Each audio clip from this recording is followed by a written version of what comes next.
Coming up on Transformers University, 1987 was a year of big changes for the Transformers franchise, and an interesting year in the world and in the world of entertainment.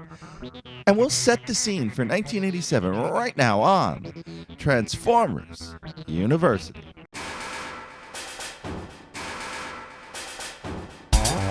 Hello, my friend, and welcome to episode 91 of Transformers University. I am your host, Anthony Brucali, owner, operator, madman behind TFU.INFO, the website, the toy archive, this podcast, and oh so much more. And I want to welcome you to the next year of coverage. And hopefully it won't take me a year to do all this coverage, but we'll be covering the next year in the Transformers fandom, and that is 1987. And 1987 is an interesting year for the Transformers brand. I don't want to call it a pivotal year, but it is a year of change for a line that is about robots that change.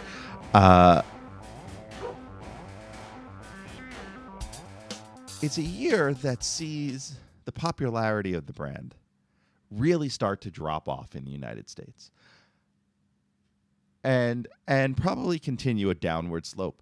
For many of you who may be about my age, and by the time this episode goes out, I will have just turned 42, Transformers became something that was an ending fad.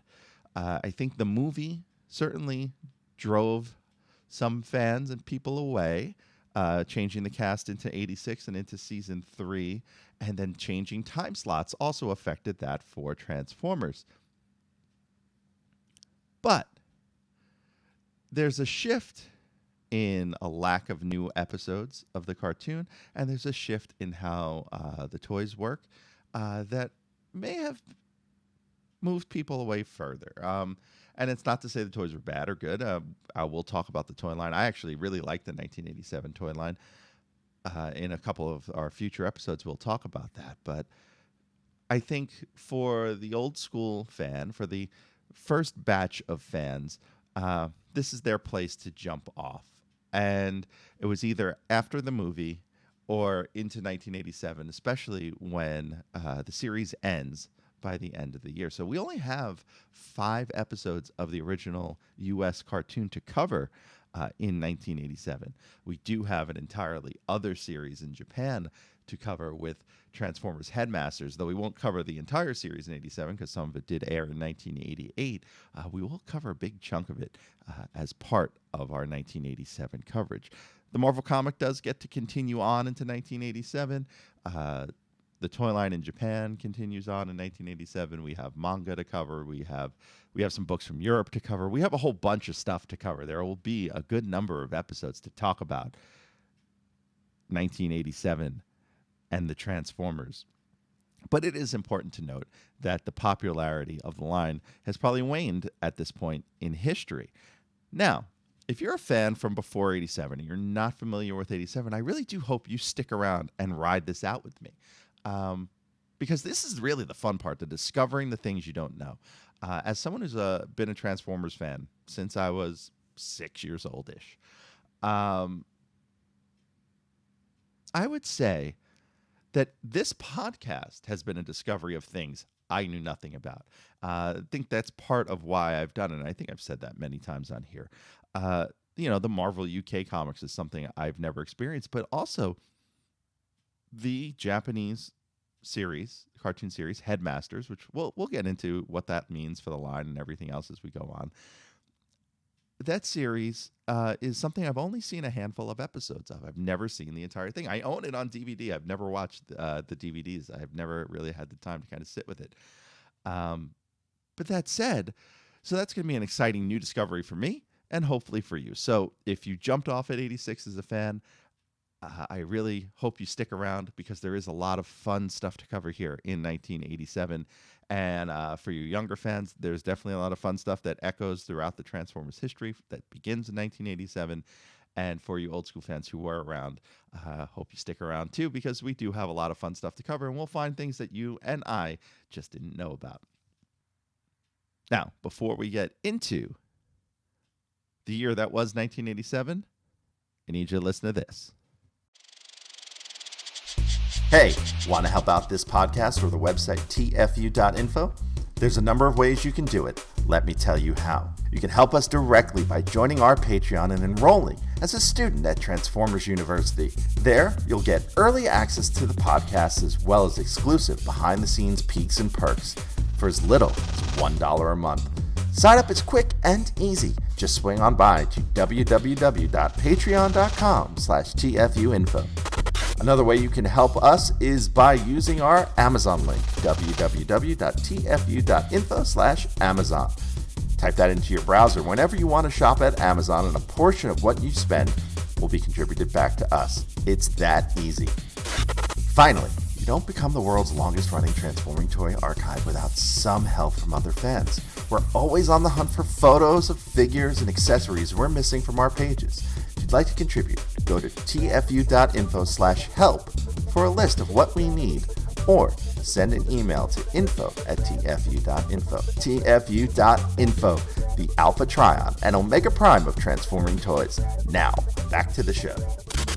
And so let's talk about 1987.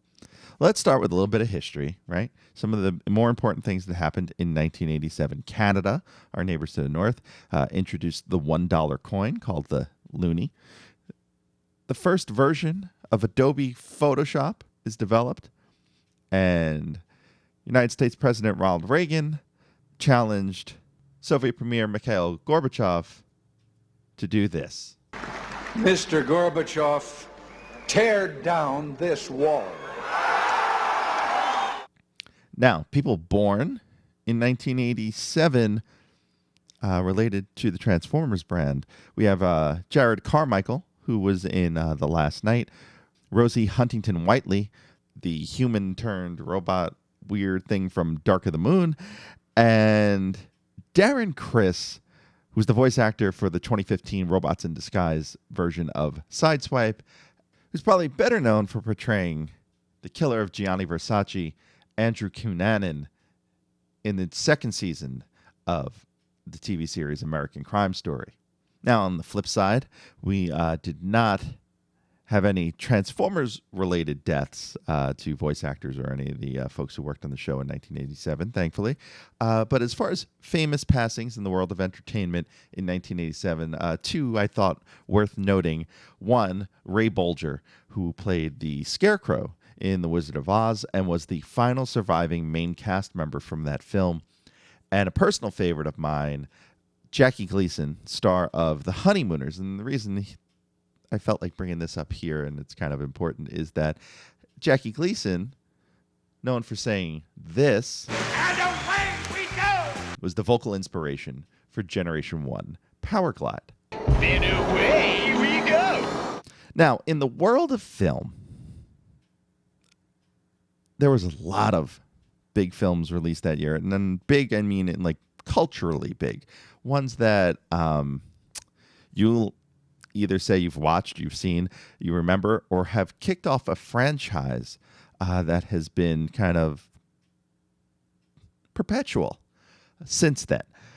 The highest grossing film of 1987 was a film called Three Men and a Baby, starring Ted Danson, Steve Guttenberg, and Tom Selleck. But that was released at the end of 1987, so some of that gross actually comes from 1988.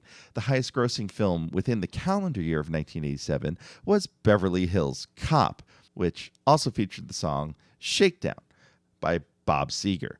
And whenever I hear Bob Seger, I think of Metallica. Why?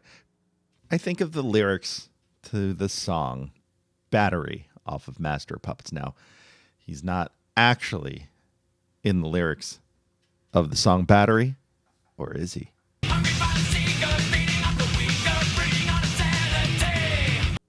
Always sounds to me like Hungry Bob Seger feeding on the weaker. It's actually Violence Seeker, but listen to it again, because it really does sound like Hungry Bob Seger feeding on the weaker.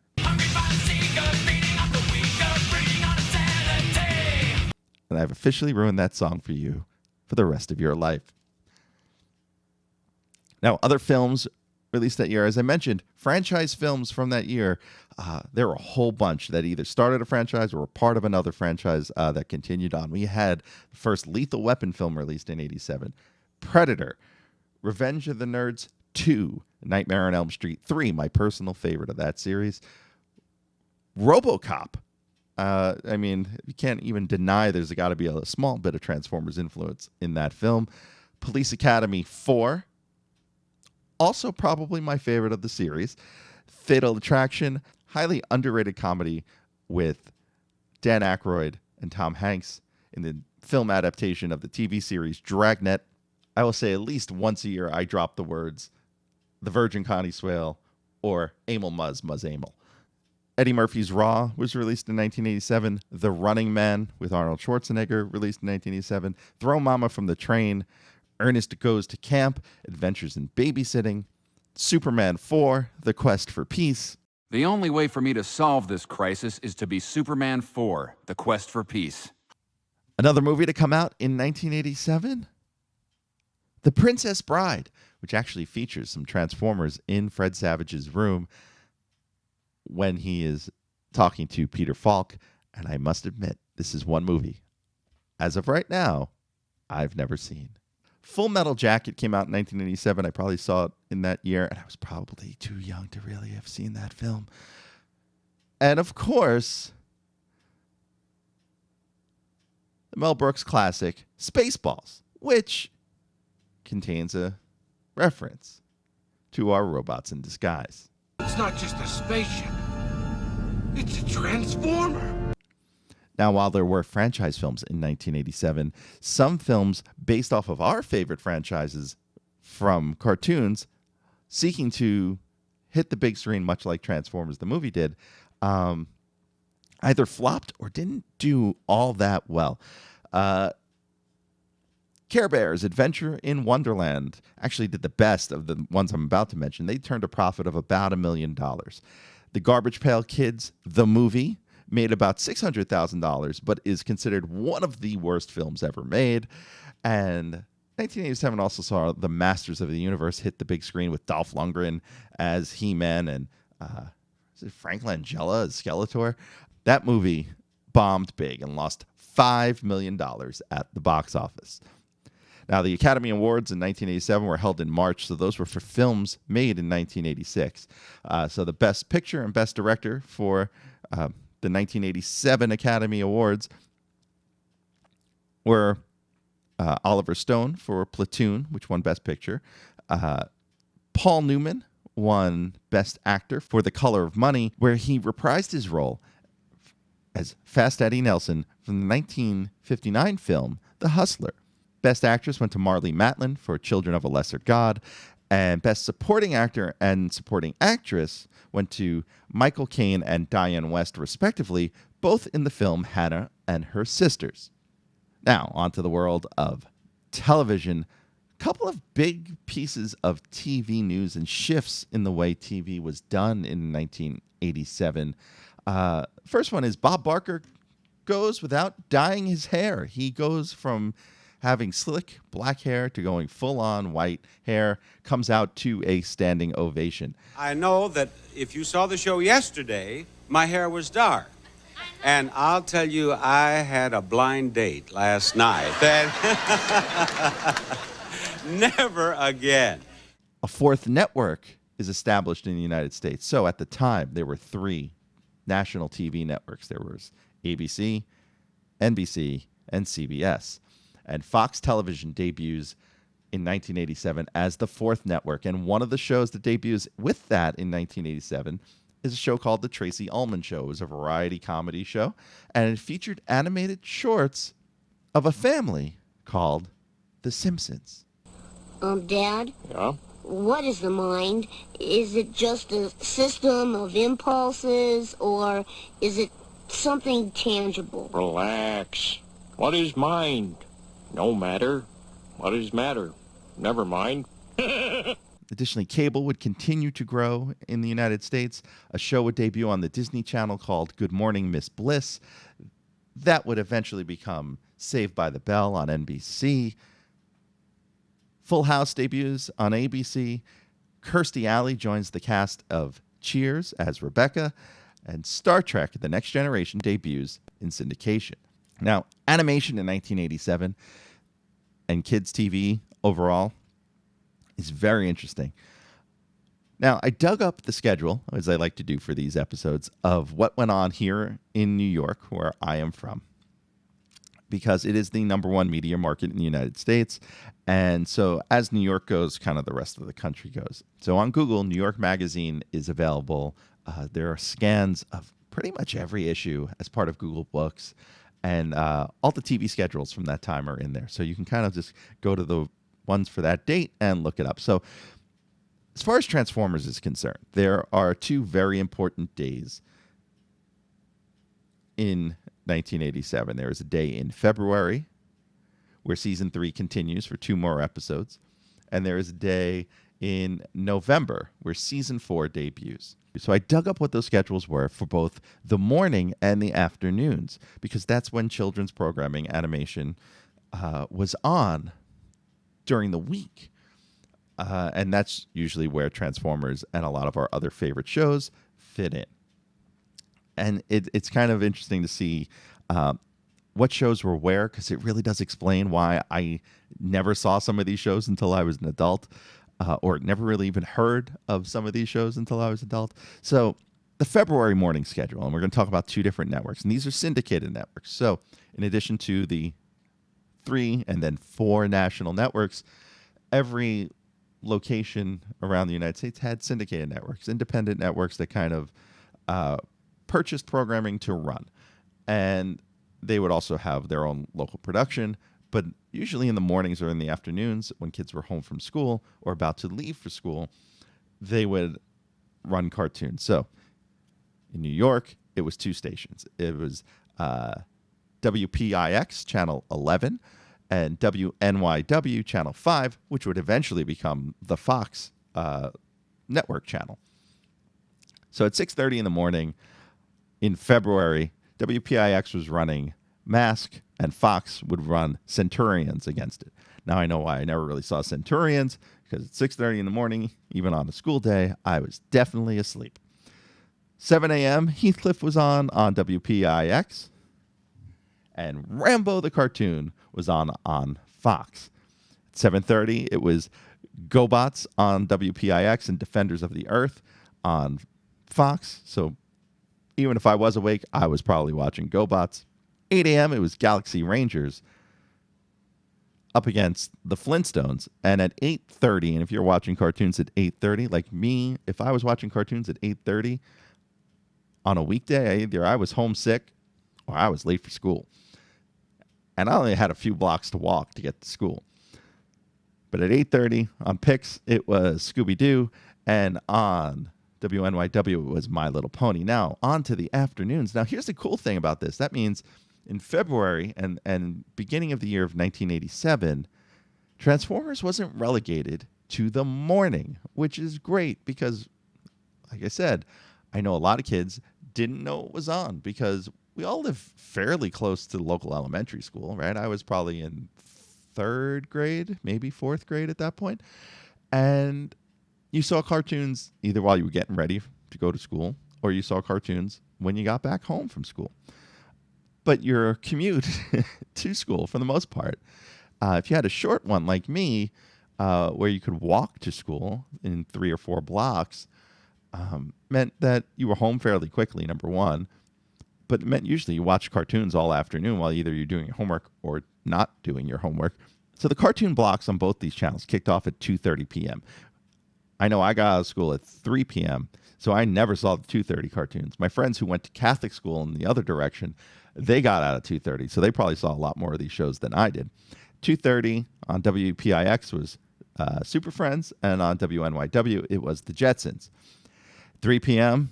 on Pix, it was the Smurfs, up against the Silverhawks on WNYW. Again, this explains why I never saw the Silverhawks, because if I got out of school at 3, I'm running around with my friends, walking home with them, hanging out, whatever. I got home 3:15 maybe. I definitely never got to see an entire episode of the Silverhawks. At 3:30, it was Ghostbusters on WPIX, and we're talking Filmation Ghostbusters, and She-Ra on WNYW Channel 5. Right after She-Ra came He-Man on WNYW, so that's a solid block of Filmation there.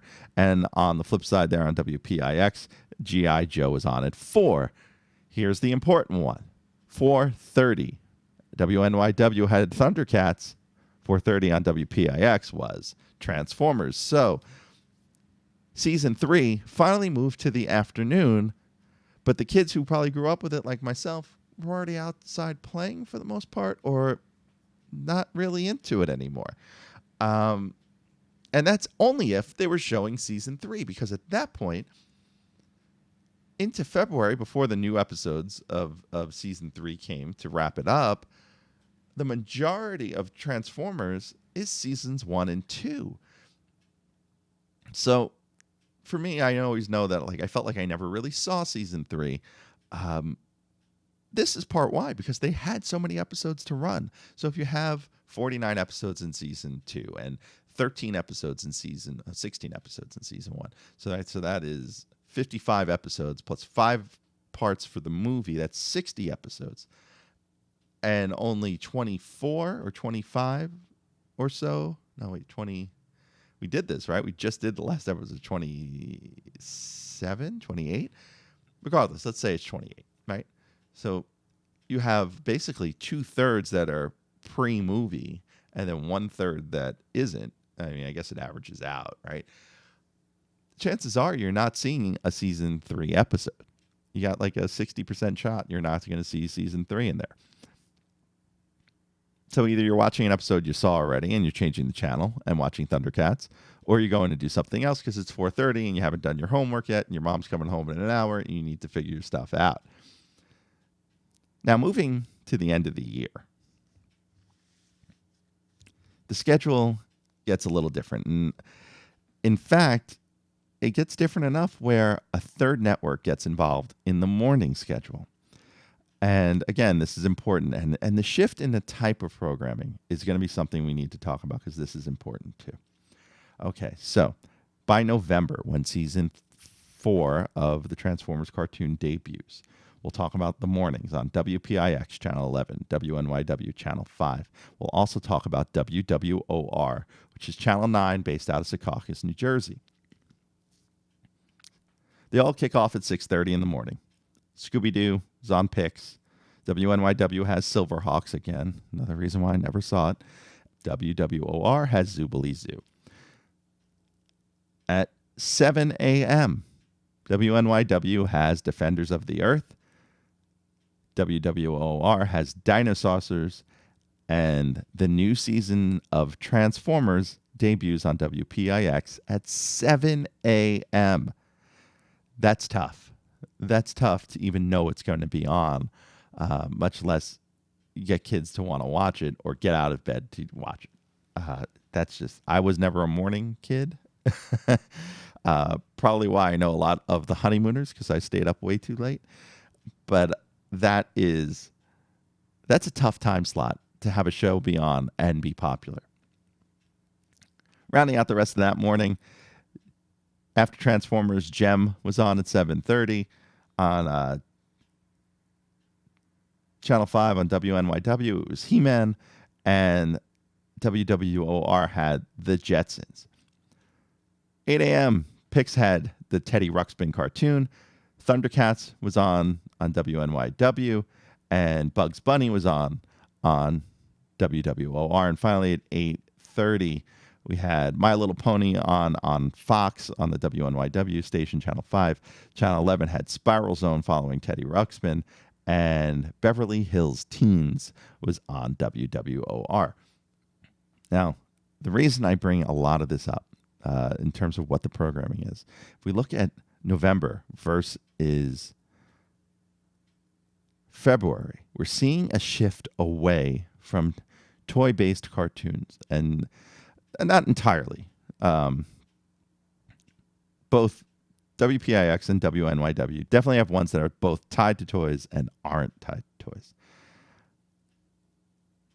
WWOR, on the other hand, has the Jetsons and Bugs Bunny, and Beverly Hills Teens. I don't remember if they had a toy line, but so they are really trying to grab that family that doesn't want their kids watching glorified toy commercials. Now, moving to the afternoon, just to show you what has now shifted Transformers out of the afternoon lineup, which is really the stronger place to be because you definitely are going to get kids coming home from school.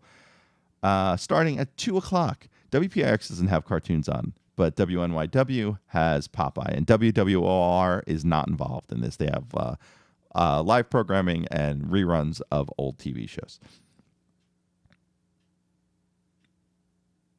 At 2:30 on WPIX, Brave Star. Again, another reason why I never saw this show growing up. 2:30, Brave Star is on. And on WNYW, it's Woody Woodpecker. Again, Popeye, Woody Woodpecker, two shows that definitely are not toy-based. They're from the 30s and 40s, right? Cartoons, 50s, 60s, probably when they were redone. At 3 o'clock, you got the Bionic Six, personal favorite of mine, just for the theme song, really. Again, that I always felt like the toy line was an afterthought to the cartoon. And on WNYW, you got Dennis the Menace. Again, another one that is based off a comic strip. It's not really about selling toys. At 3:30, you got Filmation's Ghostbusters on WPIX. And you got the Flintstones on WNYW. So here we go again, another shift. Flintstones. Not really a toy line, right? Recycled old programming from the 60s.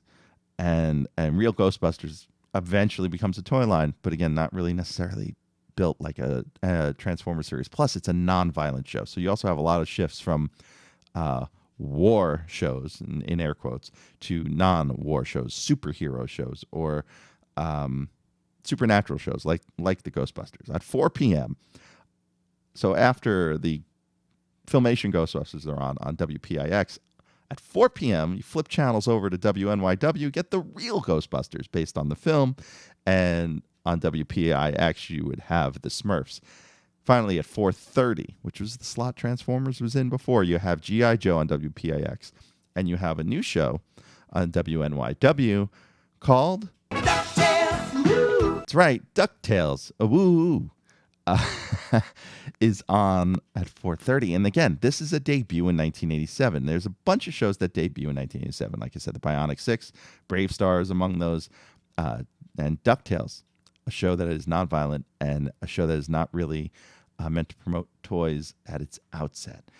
And DuckTales will slowly creep its way up that schedule by a half hour every year as something that gets built out called the Disney Afternoon. But it starts with DuckTales, and this is completely reactionary in TV to kind of the outcry that the shows that stemmed from the change in the laws, as we talked about earlier, allowing these cartoons to kind of be half-hour commercials for toys. As there's that backlash, this Disney Afternoon develops off of that. Now, one other show that would debut in 1987 in December, though I couldn't really find a listing for it in New York Magazine, and they weren't always up to date. And pre-internet days, things were printed until sometimes things were planned ahead of time, and then if the show schedule changed, the guide didn't necessarily reflect that. And that is a show called Teenage Mutant Ninja Turtles. So that would debut in 1987. Another interesting animation note: in 1987, the Jetsons would cross over in a movie to meet the Flintstones.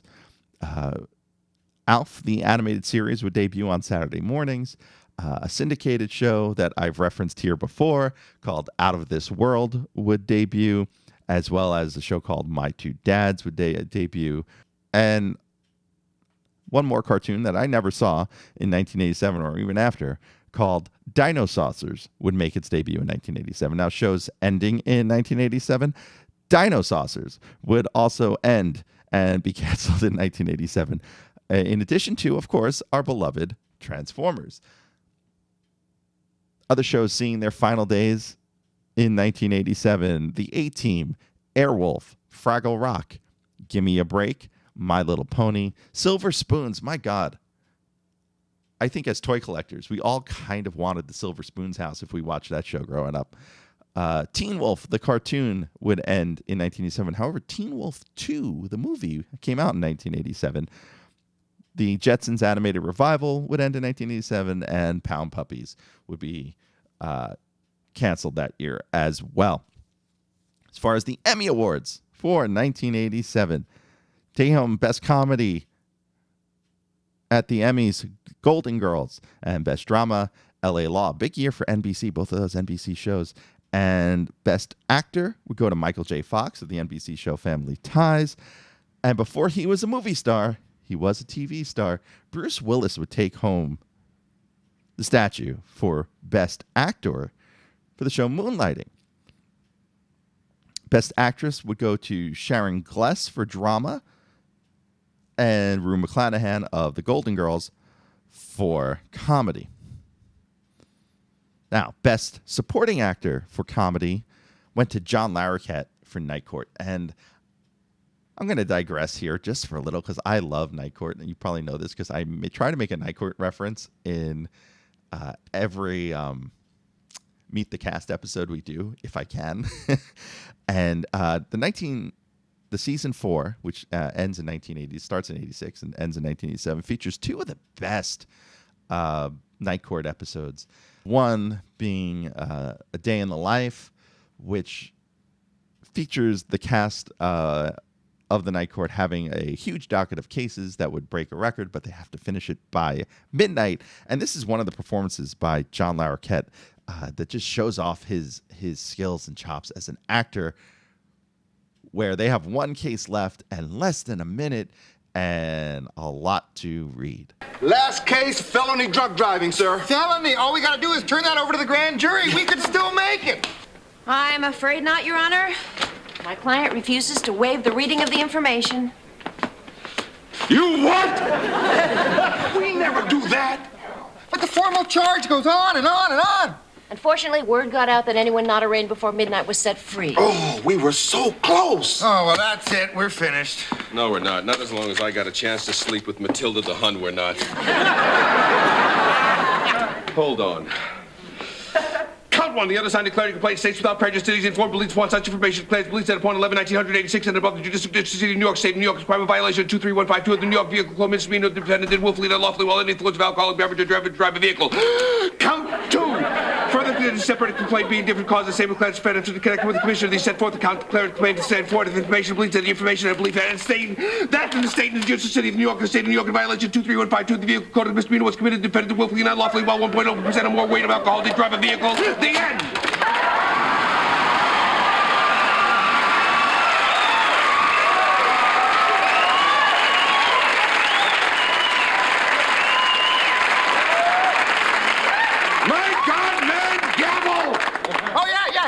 For a grand jury, court adjourned.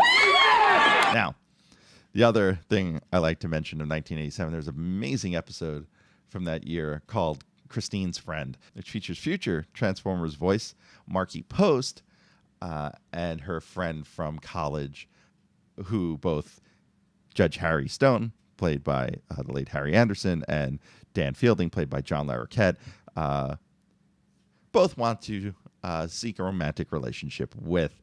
And there's just so much great comedic timing and brilliant writing, such as this one line delivered by Larroquette.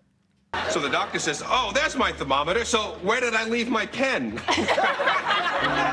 Okay, so enough of me gushing about Night Court. Best Supporting Actress in a Comedy Series went to an African-American woman for the first time ever in 1987. That would be Jackée Harry of the show 227.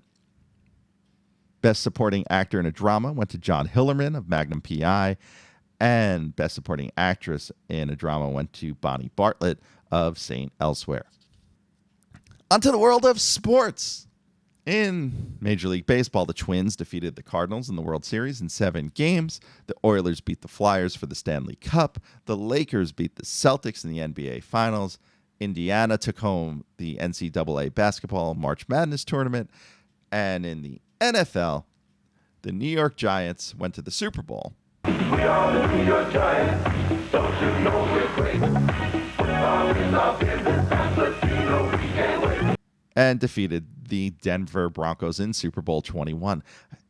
I think from like 86 with the Bears and then 87 with the Giants, and for a while on, teams that go to the Super Bowl make a music video. So if I can start finding them every year, I am putting them into this episode. So when we do 1988 in a few months, we are definitely going to have that in there.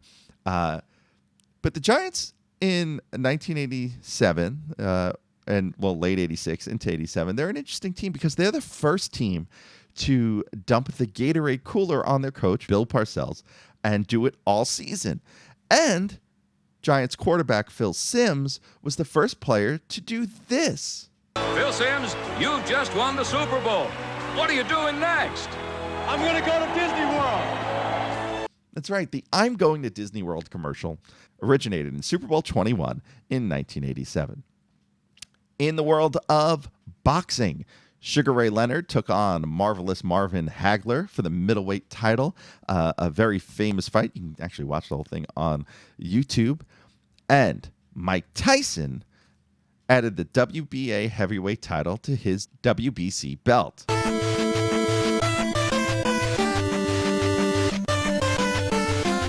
Oh, that music means we're going to video games. And we're going to talk a little bit about the Nintendo Entertainment System from 1987. And that particular game, one of my all-time favorites. In fact, it's the ringtone on my phone. And that is Mike Tyson's Punch-Out. Came out in 1987. I can tell you a fun story about Mike Tyson's Punch-Out in 1987, too, because it involves my dad and it involves this video game. I like this game a lot. My dad loved playing Mike Tyson's Punch-Out. My dad worked nights. He was a bus dispatcher, and he would come home 2, 3, 4 in the morning because the buses run all night in New York, and he would come up to my room. And now my room wasn't that big. It basically fit a full-size bed against one wall, and there was the closet, and the other side had the dresser and the TV. And so there was basically like a 4 foot, no, not even, maybe like a 2.5, 3 foot gap between the end of the bed and the dresser. And that's also where the TV was. So it was kind of like just a parallel line straight through. And so when I'd watch TV in my room, I would play video games, I would sit on the edge of the bed. So my dad would come in late at night, turn the sound off on my TV, and play Mike Tyson's Punch-Out. And he'd sit on the edge of the bed, and I'd probably usually, if I knew he was there, I'd roll over towards the wall. Now, the thing is, and if you have boomer parents like I had, they don't quite get video games, that it's just buttons, right? So, Mike Tyson's Punch-Out involves a lot of just timing, dodging, and then punching, dodging, and then punching. And usually dodge to your left or your right. My dad would really get into it. He would move his whole, he would turn at the waist when he would dodge. Instead of just pushing left, he would turn left. And my dad is not a small guy. So I would wake up in the middle of the night where my bed was shaking because my dad was dodging King Hippo or Great Tiger. And there were certainly times where my dad would wake me up in the middle of the night and say, "Aunt, beat this guy for me. I want to get to the next one." And so he would wake me up at 3, 4 in the morning to play one round of Mike Tyson, then tell me to go back to sleep. All right, so enough waxing poetic about Mike Tyson's Punch-Out. Let's talk a little bit about other NES games that came out the year that were important. Mega Man came out in 1987 in the United States. Maniac Mansion came out in the U.S. Over on the Sega Master System, the game Phantasy Star came out. It's kind of the only important one I could find, but I wasn't a Sega person, so at least not until Genesis. So if there were others, please don't at me, bro. In the arcade, a couple of my all-time favorites came out that year. The original Contra came out in the arcade in 1987, and this game, Operation Wolf. That's right, Operation Wolf. The giant AK-47 that you would like point at the screen. That came out in 1987 as well. Double Dragon came out in 1987. And Street Fighter, the original Street Fighter 1, hit arcades in 1987. To the world of music, Aretha Franklin becomes the first woman inducted into the Rock and Roll Hall of Fame. A lot of big, important records released in 1987. U2's Joshua Tree, Guns N' Roses' Appetite for Destruction, self-titled Whitesnake album that features the giant hit Here I Go, to which my wife always gets the lyrics wrong and says it's like a twister, I was born to walk alone. Michael Jackson came out with the Bad album. Def Leppard released Hysteria. White Lion released the album Pride, personal guilty pleasure favorite of mine, but not to be confused with the band Lion from Transformers the movie. They released their album Dangerous Attraction in 1987, but without the theme for Transformers the movie. They would include it later on in a special edition many, many years later. And in the world of hip-hop, DJ Jazzy Jeff and the Fresh Prince released their debut album, Rock the House, which features this Transformers reference. Now here's a story that should not be forgotten about the day my DJ turned into an Autobot. He got struck by lightning in an electrical storm. He got on the wheel of steel and began to transform.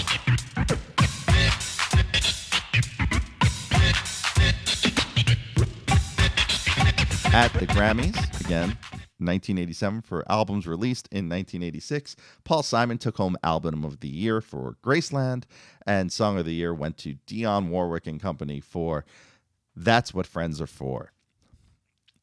On the charts, Bon Jovi's Living on a Prayer spent 4 weeks at number 1, including the week Season 3 returned in February. And if you're wondering what was at the top of the charts in November, it was I Think We're Alone Now by Tiffany, the cover of Tommy James and the Shondells. And of course, also released in 1987, Never gonna give you up, never gonna let you down, never gonna run around and from that Rickroll, take a quick look at the world of comics, right? Because comics are important in 1987. The Transformers series would continue on entirely through 1987, both in the United States and in the UK.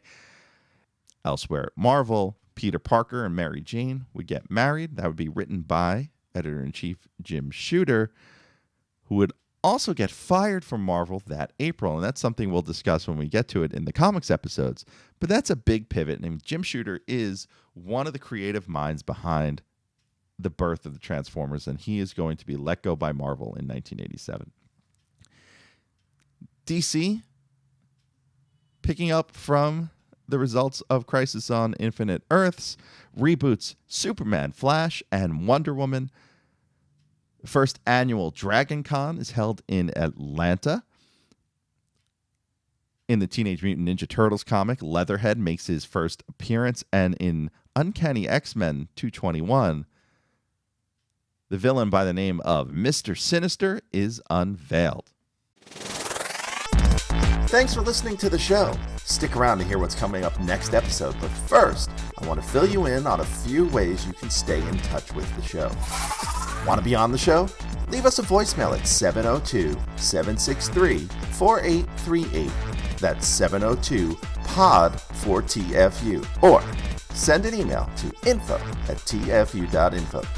Be sure to catch us on Twitter at TFU_info and on Facebook and Instagram under the username TFU.INFO, all one word. Also, please subscribe to our YouTube channel, youtube.com/TFU.INFO, where we post all of our podcasts plus special video segments, reviews, and live coverage of Transformers-related events such as New York Toy Fair and New York Comic Con. I hope you enjoyed this episode. Please visit us at www.tfu.info,